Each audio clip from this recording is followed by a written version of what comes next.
रात के सन्नाटे को चीरती हुई आर्यन की पुरानी जीप जब गांव की पथरीली पगडंडी पर रुकी तो टायरों से उड़ने वाला धूल का गुबार चांदनी रात में किसी कफन की तरह तैरने लगा। आर्यन के माथे पर पसीने की बूंदें थीं और उसकी आंखों में एक अजीब सी दहशत, जैसे कोई अदृश्य साया पिछली कई मीलों से उसके ठीक पीछे वाली सीट पर बैठा हो।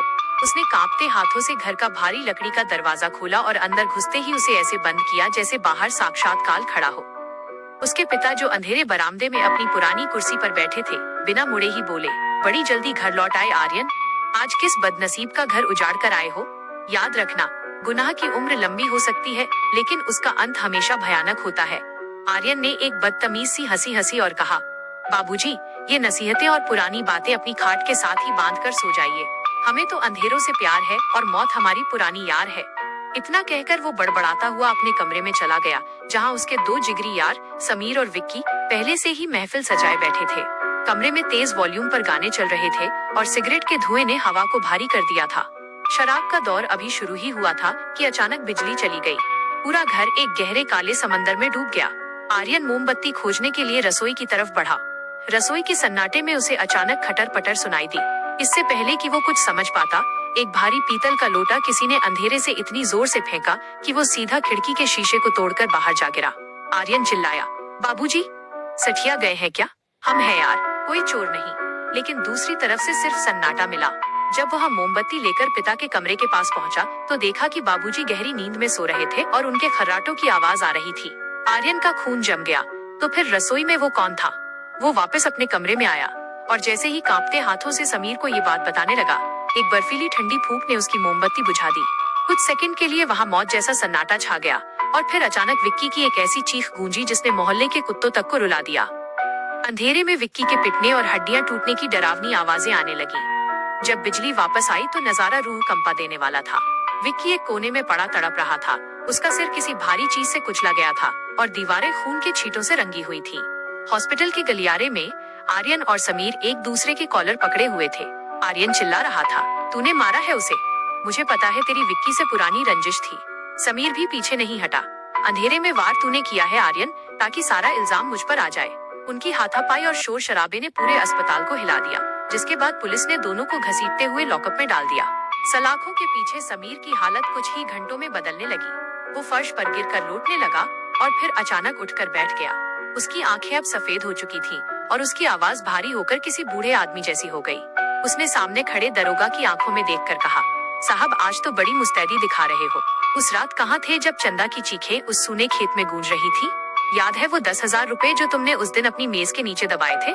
चंदा का बाप तुम्हारे पैरों में गिरकर अपनी बेटी के इंसाफ की भीख मांग रहा था और तुम अपनी नई गाड़ी के सपने देख रहे थे। दरोगा का चेहरा डर और शर्म से पीला पड़ गया।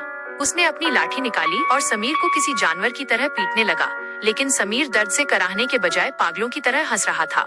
उसने हंसते हुए दरोगा के निजी जीवन के वो घिनौने राज उगलना शुरू कर दिए जिन्हें दरोगा ने अपनी वर्दी के पीछे छिपा रखा था। समीर ने चीख कर कहा, मार लो साहब, लेकिन याद रखना, चंदा की रूह ने अपनी आखिरी सांस में तुम तीनों का नाम लिखा था। आज हिसाब बराबर होने का वक्त आ गया है। सुबह होते ही आर्यन के पिता ने अपनी जमीन गिरवी रखकर उसे और समीर को जमानत पर छुड़वाया। आर्यन घर पहुंचा तो घर बिल्कुल खाली था। गर्मी इतनी थी कि उसकी खाल जल रही थी। उसने राहत के लिए ठंडे पानी की बाल्टी भरी, लेकिन जैसे ही उसने पहला मगा अपने ऊपर डाला वो दहाड़ मारकर गिर पड़ा। पानी बर्फ जैसा दिख रहा था, लेकिन स्पर्श में वो खौलता हुआ तेजाब था। आर्यन की पूरी पीठ झुलस गई। वो घबराकर अपनी अलमारी से कपड़े निकालने भागा, लेकिन जैसे ही उसने दरवाजा खोला उसे एक लड़की की भयानक चीख सुनाई दी। वो डर के मारे पीछे हटा। उसका पैर फिसला और उसका सिर पलंग के नुकीले कोने से जा टकराया। खून का फव्वारा फूट पड़ा। आर्यन वहीं पड़ा तड़प रहा था कि तभी उसने देखा कि छत पर लगा भारी और पुराना पंखा अपने आप तेज रफ्तार में घूमने लगा। वो पंखा धीरे धीरे छत से उखड़ने लगा। आर्यन ने खिंचकर खुद को दूर करने की कोशिश की, लेकिन उसे महसूस हुआ कि किसी ने उसके पैर पकड़ रखे हैं। भारी पंखा सीधे उसकी छाती पर आ गिरा और आर्यन की सांसें वहीं थम गईं। अगले ही पल शहर के दूसरी तरफ समीर के घर में समीर और उसके कुछ साथी एक मेज के चारों तरफ बैठे थे। मेज पर एक ओइजा बोर्ड रखा था। वे आर्यन की आत्मा को बुलाने की कोशिश कर रहे थे, ये जानने के लिए कि विक्की पर हमला किसने किया था। मोमबत्तियां अचानक भभक उठी। तभी उन्हें कमरे के कोने में एक साया दिखा। वो आर्यन था। आर्यन की रूह वहां अपने दोस्तों को बचाने नहीं, बल्कि ये बताने आई थी कि उनका अंत अब शुरू हो चुका है। आर्यन की रूह ने देखा कि समीर और उसके साथियों के ठीक पीछे वही चंदा खड़ी थी, जिसकी जिंदगी इन तीनों ने मिलकर उजाड़ी थी। चंदा का चेहरा अब जला हुआ था और उसकी आंखों से खून बह रहा था। आर्यन की रूह चिल्लाई, लेकिन उसकी आवाज किसी को सुनाई नहीं दी।